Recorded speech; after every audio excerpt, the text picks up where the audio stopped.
Okay, now I'm recording. All right, so I'm just talking about for Eric how to prepare for the exam over chapters 1 through 3. So yeah, once you've got all the 1 through 3 stuff done, you have this entire week to prepare. And I would encourage you to go into the week 4 folder, and there are several exams from previous semesters that you can, just look at it without any answers, maybe even try it, like write out the answers, and then you can go back and the solutions are there, and there's a video of me going over those solutions. And then if there's ones that you're like, I still don't get this one, or that doesn't make sense, or the good thing is it'll be probably a similar one or another exam, that will give you a good feel for the rigor, how tough it is, um, what's going to be covered, how I might say things or ask things, what types of answers I'm looking for. Um, and so if you go through those, you should be very prepared. How's that sound? Oh, that sounds good. And then I guess speaking of the tests, so what is your policy with like the retakes or like corrections? Do you give that option or no? No, and usually you don't need to. You got a 2-hour window to obviously write out your answers and submit them on Blackboard. That's why we had you do that upload an assignment thing at the first week. So you got practice using Adobe Scan and how to get it attached and all that stuff as a file. So I do give the final exam as an optional that would replace your lowest test score if for some reason you bomb one. So that's the way I kind of I guess that would be my closest thing to a retake is you get to take the final for to replace your lowest test score if you want to. You don't it's optional. So, but students typically do very well in this first exam. The hardest one is sometimes the second one, sometimes the third one based on people. But honestly, for the people who do all the assignments, do all the discussions, and spend the time, they all get A's and B's pretty much is what I've seen. And then, yeah, so I've had some people take the test already. A few people took it really early and they didn't do very well. So I always question, I'm like, did they spend time studying? Because they're literally 10 days ahead of schedule right now. Maybe they did, maybe they didn't. Sometimes I reach out to them and actually call them and go, hey, did you spend any time looking at old exams? How much time did you study? Did you go, just like you said, Eric, you were like going over your old homework problems and ones that you had to hit, ask my or the ones that you had to hit, help me solve this. Those kind of flag those and go back and try them again because you can try these again, and it won't. You can say don't modify my score, and you can have practice them. Um, so, yeah, I think you'll be just fine if you do kind of all those things, which is not a little. I mean, it's legit, but and then so like I had somebody say, hey, on this particular old exam, on this particular question, I don't quite get this, and I was able to address them very specifically through text and email to help them kind of explain that. Obviously, things have shifted a little bit. I don't use tables anymore. I just use StatCrunch. We use the normal calculator for all the Z-score stuff, which is what you did at the end of chapter 3. And so you're going to get used to using that quite a bit. So it's just, and you'll have that open during your exam.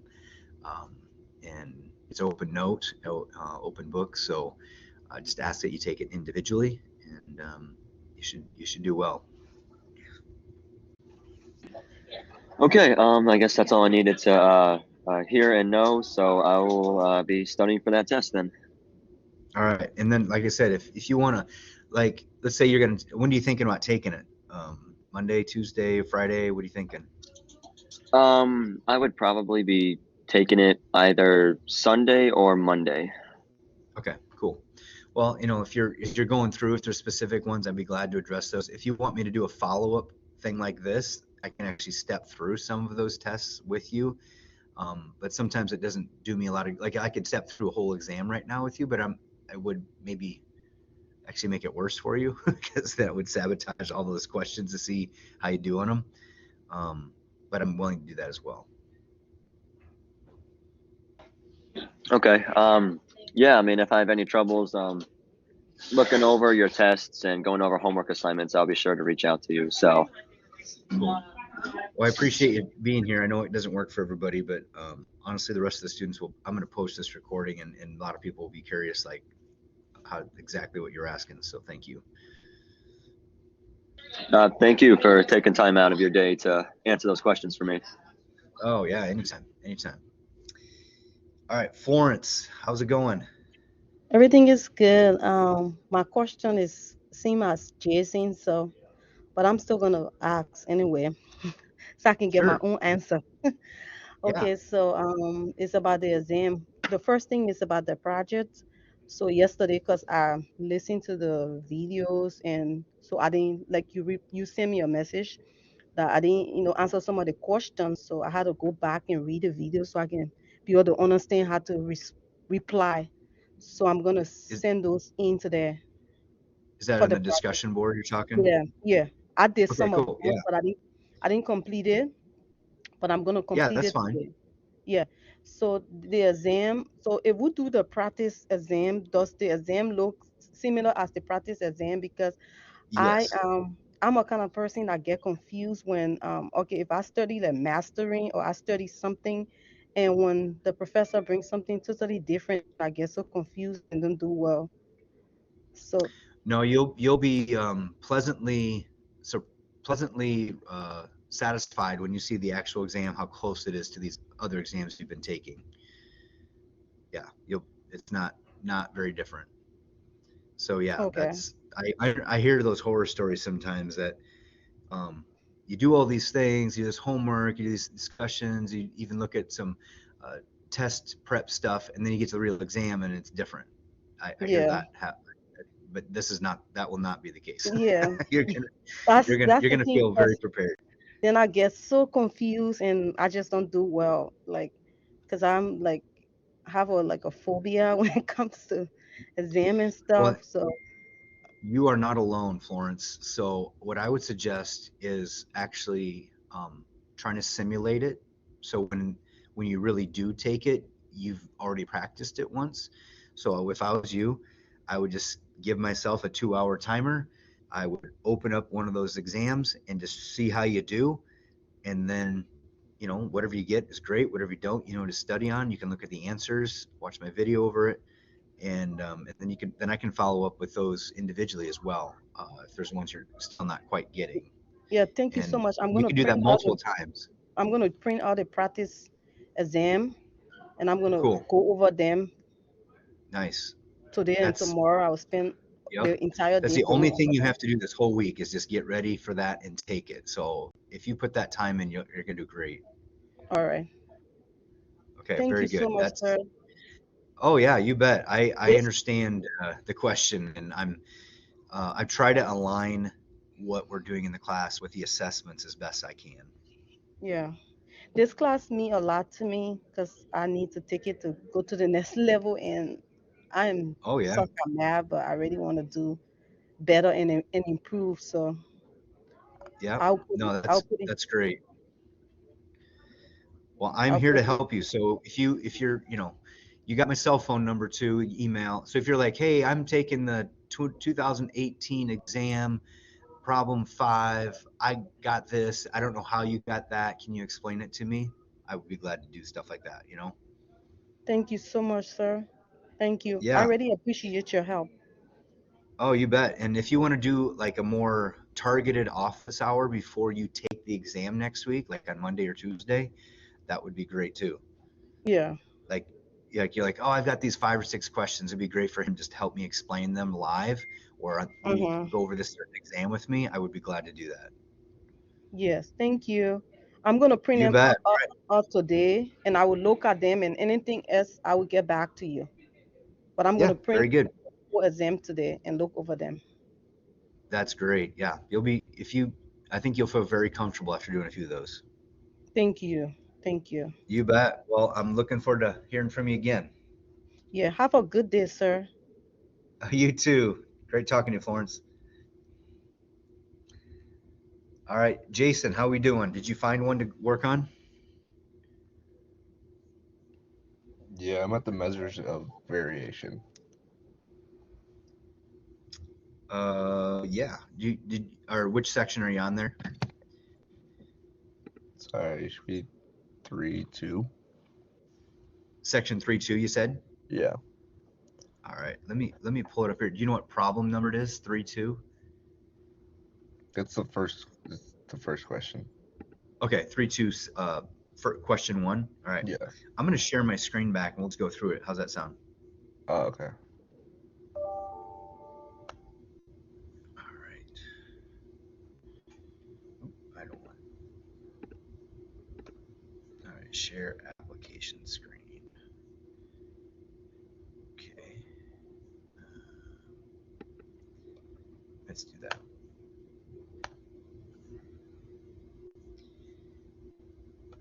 All right, you seeing that? Yes. All right, let's go to section 3.2, right? Right here. Mm-hmm. And we'll go to problem 1. Let's take a look at it.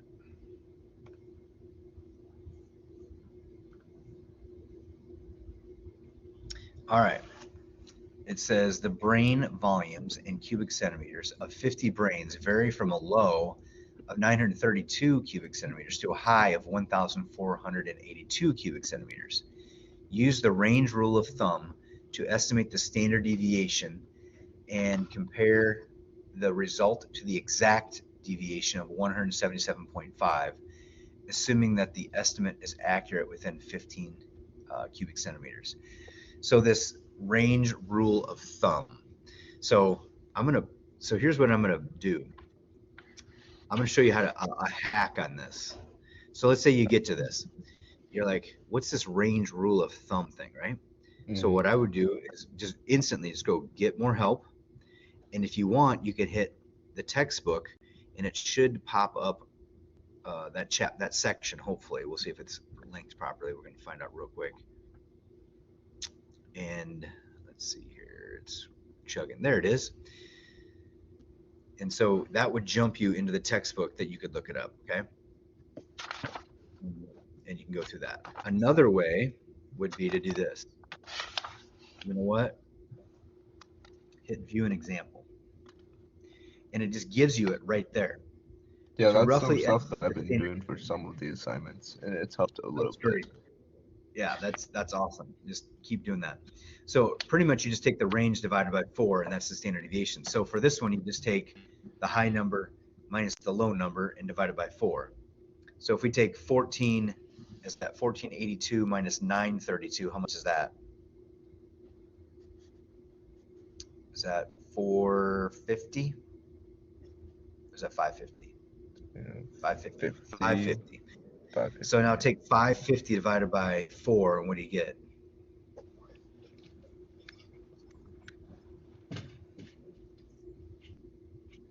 $137.5. I'll put that in. 137.5. That is correct.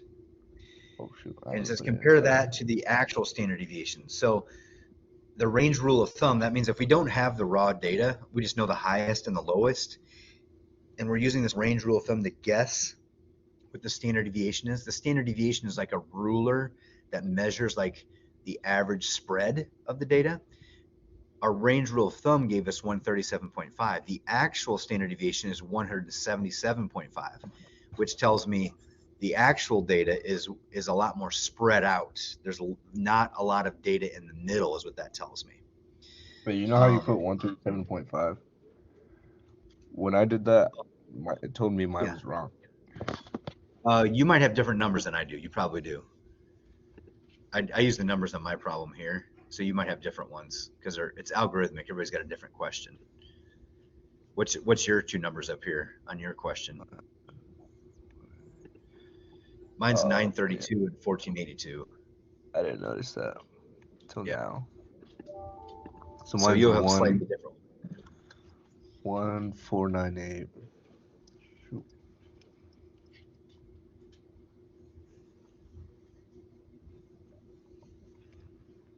So I would have to do 1498 minus 910. Yep. And then take that number and divide it by 4, and that would be your estimated standard deviation.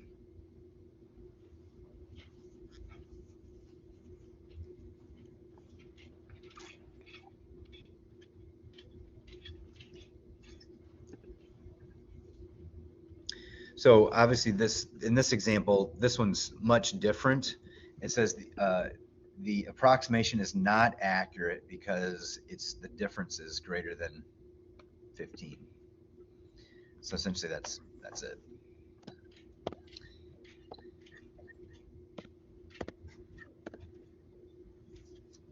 This one looks pretty similar. Now I kind of want to jump to one. Just, do you know how to find summary statistics on StatCrunch? Like if I gave you a list of data, okay, let's see if we can find one that uses raw data. I'm just gonna pick one here. See if we can find one that has some raw data that we can load in StatCrunch. Here we go. Here's a table of platelet counts. And if we click this, make sure can you see this right here where I'm gonna click this little box? You see that? Mm-hmm. It says click. So if I click that, I can hit open in StatCrunch and it automatically puts that data in there. Now, what would be great is if I could find the mean, the standard deviation, the median, the quartiles, all that stuff on this list of data, this platelet count list. So all you have to do is go to Stat, Summary Stats, Columns, and the column is in as var1, and you just hit Compute. And there you go. There's the mean, there's the standard deviation, there's the variance. Remember, if you take the square root of the variance, you get the standard deviation. If you square the standard deviation, you get the variance. So the square root of that is 65. And the square of 65.5 is that.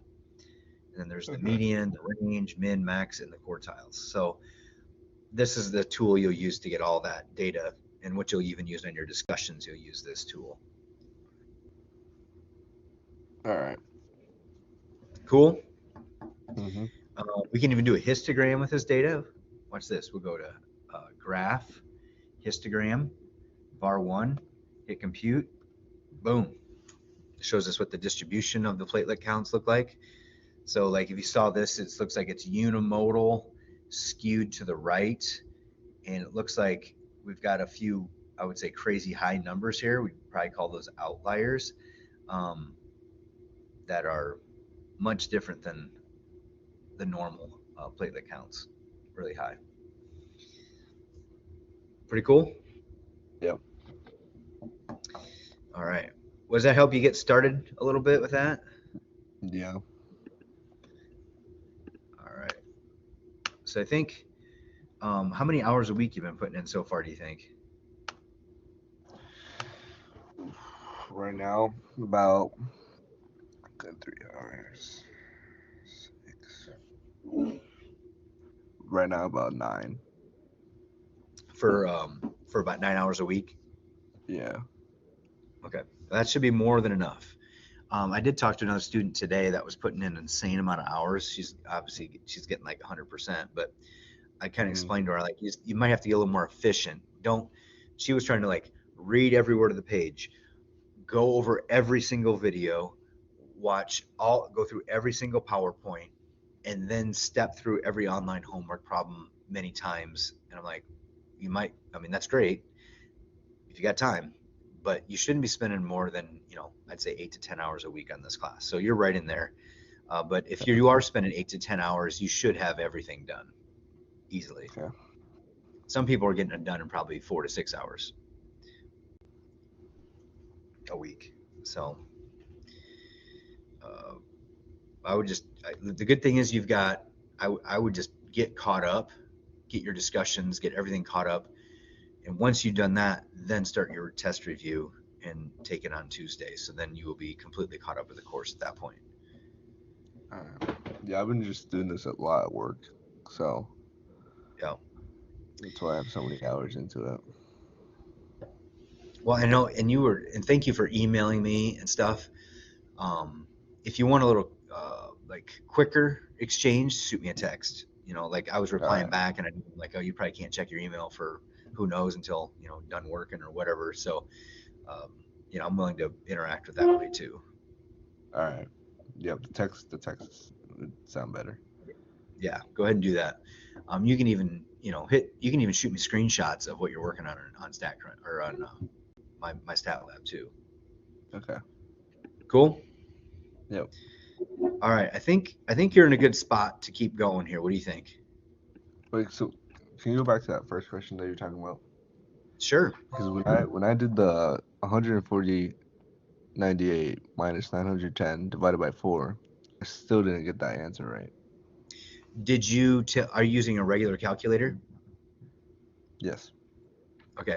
Your calculator will divide before it subtracts. It will do order of operations. So you have to tell it to subtract first and then divide by either putting parentheses around the subtraction or subtracting, hit equals, and then hit divide by 4. Because your calculator is smart. It'll do order of operations. Wow, I can't believe I didn't know that. All right. Yeah, okay, I just got the answer. Cool. Yep. All right. Well, start, I think you're on the right path. I'm going to hit stop.